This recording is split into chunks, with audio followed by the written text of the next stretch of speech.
With success come new questions. Depressive and bipolar disorders are among the most treatable of all psychological disorders. The choice of treatment for bipolar disorders is narrow and simple. Drug therapy, perhaps accompanied by psychotherapy, is the single most successful approach. The picture for unipolar depression is more varied and complex, although no less promising. Cognitive behavioral, interpersonal, and antidepressant drug therapy are all helpful in cases of any severity. Couple therapy is helpful in select cases. Pure behavioral therapy helps in mild to moderate cases, and ECT is useful and effective in severe cases. Why are several very different approaches highly effective in the treatment of unipolar depression? Two explanations have been proposed. First, if many factors contribute to unipolar depression, it is plausible that the removal of any one of them could improve all areas of functioning. In fact, studies have sometimes found that when one kind of therapy is effective, clients tend to function better in all spheres. When certain antidepressant drugs are effective, for instance, clients make the same improvements in their thinking and social functioning that cognitive and interpersonal therapy would bring about. A second explanation suggests that there are various kinds of unipolar depression, each of which responds to a different kind of therapy. There is evidence that interpersonal psychotherapy is more helpful in depressions brought on by social problems than in depressions that seem to occur spontaneously. Similarly, antidepressant medications seem more helpful than other treatments in cases marked by appetite and sleep problems, sudden onset, and a family history of depression. Whatever the ultimate explanation, the treatment picture is very promising both for people with unipolar depression and for those with bipolar disorders. The odds are that one or a combination of the therapies now in use will relieve their symptoms. Yet the sobering fact remains that as many as 40% of people with a mood disorder do not improve under treatment and must suffer their mania or depression until it has run its course. Summing up. Treatments for depressive and bipolar disorders. More than 60% of people with depressive and bipolar disorders can be helped by treatment. Treatments for unipolar depression. Various treatments have been used with unipolar depression. Psychodynamic therapists try to help depressed clients become aware of and work through their real or imagined losses and their excessive dependence on others. Behavioral therapists reintroduce clients to events and activities that they once found pleasurable, reinforce non-depressive behaviors, and teach interpersonal skills. Cognitive therapists help depressed clients identify and change their dysfunctional cognitions. And cognitive behavioral therapists try to reduce clients' depression by combining cognitive and behavioral techniques. Sociocultural theorists trace unipolar depression to interpersonal, social, and cultural factors.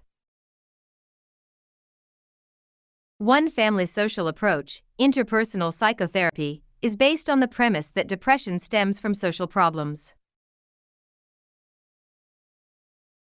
And so therapists try to help clients develop insight into their interpersonal problems, change them and the conditions that are causing them, and learn skills to protect themselves in the future. Another family social approach, couple therapy, may be used when depressed people are in a dysfunctional relationship. Most biological treatments consist of antidepressant drugs, but electroconvulsive therapy, ECT, is still used to treat some severe cases of depression. And several brain stimulation techniques recently have been developed to treat severely depressed patients who are unresponsive to all other forms of treatment.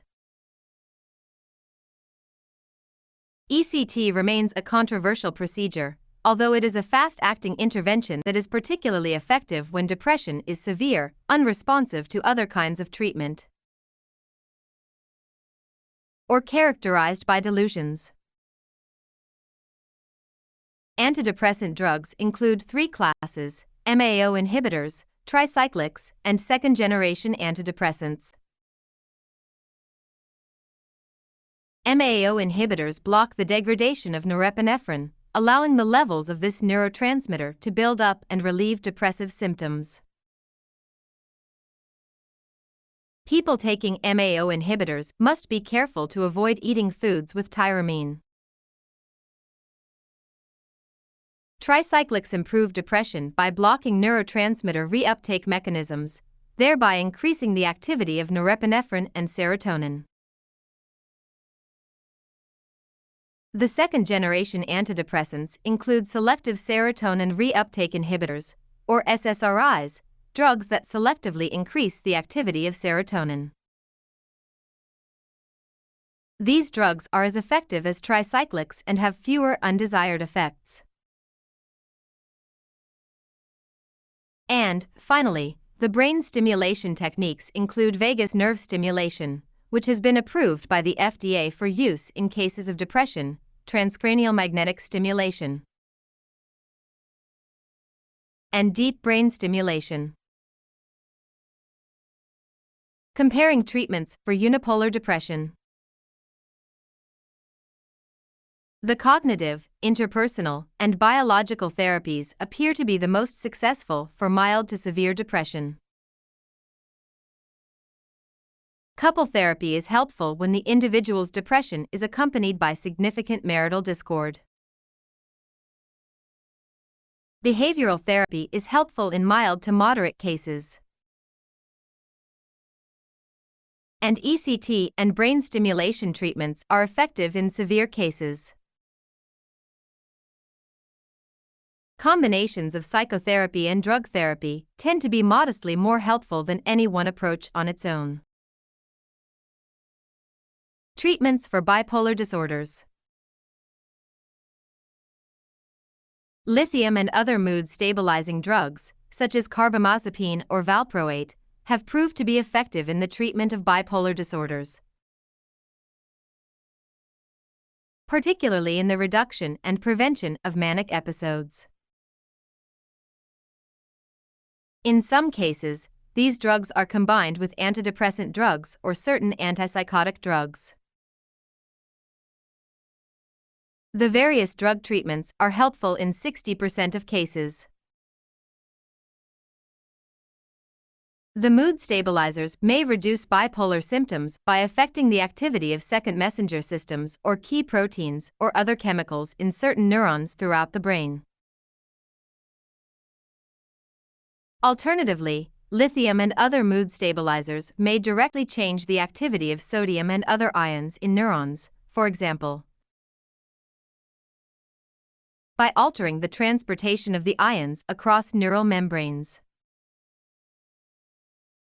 In recent years, clinicians have learned that patients with bipolar disorders may fare better when mood stabilizers are supplemented by adjunctive psychotherapy. The issues most often addressed by psychotherapists are medication management, social skills and relationships, education of patients, and solving the family, school, and occupational problems caused by bipolar episodes.